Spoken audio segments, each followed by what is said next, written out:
Hello. Welcome to another Q&A session where I answer your questions that you have written in the comments below. If you're new here, please consider subscribing because we're learning a lot. So let's get right to the questions. Nader A asks, one question, why do you have that cloth on your cello? Are you talking about this cloth right here? Yes, this is a cloth I use to protect my cello's varnish against my perspiration. I transpire, I sweat, and so because of that, it will take away some of the varnish on this side right here over time. These buttons right here, these buttons can also damage your instrument. So keep in mind, zippers, buttons, and sweat damage the instrument. You want to protect your instrument. Ambient Meditations asks, how on earth do you advanced pros keep your cellos so stationary? He is referring to vibrato.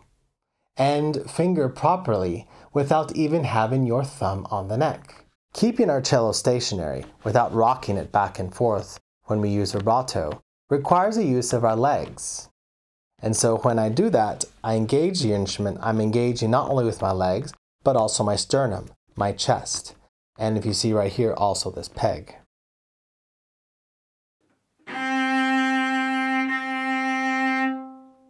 When I'm moving and doing this vibrato very open, very showman-like, I'm pulling it against my body, and I'm much more engaging here. I'm pulling the cello into this leg right here. If I were to release my legs and try the same thing, the cello goes everywhere. So when you think about the pros doing it like this, it's for two reasons. It's for one reason I'll discuss later in this video, for lack of a better term, to prevent injury, and second, it's for show. Yes, the cello players of André Rieu's orchestra do this, a very dramatic vibrato. It's for show. A lot of what you see on stage is show because we are performance artists. And so when you're moving about and you're feeling the music and you're letting your hand do this, yes, we're confident in putting the hand back in position, but it's a little overdone. But then again, you're paying for a show. Mr. Doctor once again with a great question, asking, what is a quick trick on how to play by ear? First, you must discover the natural note that exists inside of you, the natural key signature that you sing in. And so, sing a song we all know, Happy Birthday. Find that pitch that first note hits, happy. And then learn the major scale associated with that. So for me, A and the key of A seems to be something my body and my mind is most natural. Regardless of what you sing in, that is a key signature that you are most comfortable with. Doggo Friend has a great question. I don't know how to see the difference on how to know if the sheets need to be played in first, second, or third position. Is there a symbol for each position? There's not a symbol, Doggo, but there is a very simple indicator. You first, as a beginner, must know your first position. This is a position that if we were here on the D string, and here are some notes right here, you know that the first finger, third finger, and fourth finger play the respective E, F sharp, G. And these numbers, 1, 3, and 4, correspond with the first position.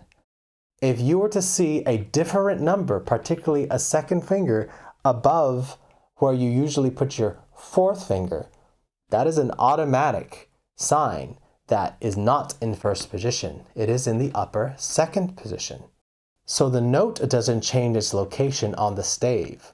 What changes is the number above. Yes, you must know your positions. Tyce Hancock states that, I've always been interested in cello, but I'm afraid my carpal tunnel may not let me. Any advice? When you start to play more cello, other things you do will become amplified. For instance, think about driving your car. How tightly do you grip the wheel? How violently do you open doors? How do you turn your wrist? And of course, when you tap on the keyboard. When I edit these videos, I spend hours at the computer editing. Sometimes I'm tapping with force. And so these are things that you must study outside of cello. Your entire life, yes, your entire life changes when you start to engage with this instrument. And this what brings me to my next question, a great question from Mirko, who is a bodybuilder. And for people like you must understand that your strength will sometimes be too much for this instrument. And for any of you out there, regardless if you're man or woman, of any age, when you start doing physical activities, strengthening your body, you must engage your instrument realizing that it's still that same wooden strings. So you need to back off a little bit. So Mirko, you talk about getting pain right here in the end of your elbow, stating that I still can't stop pushing with my thumb, especially when I play in the first position, and then my lower elbow hurts. Yes, this is something very common because you're thinking so much and you want this, and I understand you want it. And one thing I like to teach my students is to release the thumb. It is not something that I came up with originally. It is something from Victor Cesar's book, New Directions in Cello, which I will link in the description below. If you want to purchase it, go right ahead. I'll be explaining that in full detail throughout the entire life of this channel because this book changed my life. Cesar says, and it's difficult to understand and it's difficult to accept, but it's true. Cesar says that for every push you do on cello, here I'm pushing down, you can do the same action with a pull. So when it comes to this motion here, I'm pushing down, I'm clasping down. Instead, I'm going to pull. Now, Mirko, you will understand this because you lift weights. In the gym, there's this rowing machine, and your back muscle is significantly stronger than the muscles in your arm.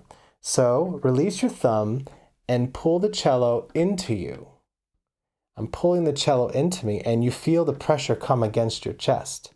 And when you do that, there is no pressure down there on your elbow. There's much less pressure, much less risk of tendonitis. And so it's kind of like a monkey hanging on a branch. Same thing goes with the bow. I'll explain in another video. So be aware, Mirko, don't do too much. Thank you for watching this month's question and answer session. I do appreciate you watching, and if you like this content, please consider subscribing. It's something I do every single week, sharing with you the tips, tricks, and techniques I have learned in the 20 years of teaching cello to all ages and skill levels on 2 different continents. And if you think this video might be beneficial to someone, please share it with them. And lastly, if you learned something today, please leave a like. Thank you again for watching my video today. These are some videos that might interest you as well on this channel. And I hope that you consider sticking around because we're all going to learn a lot.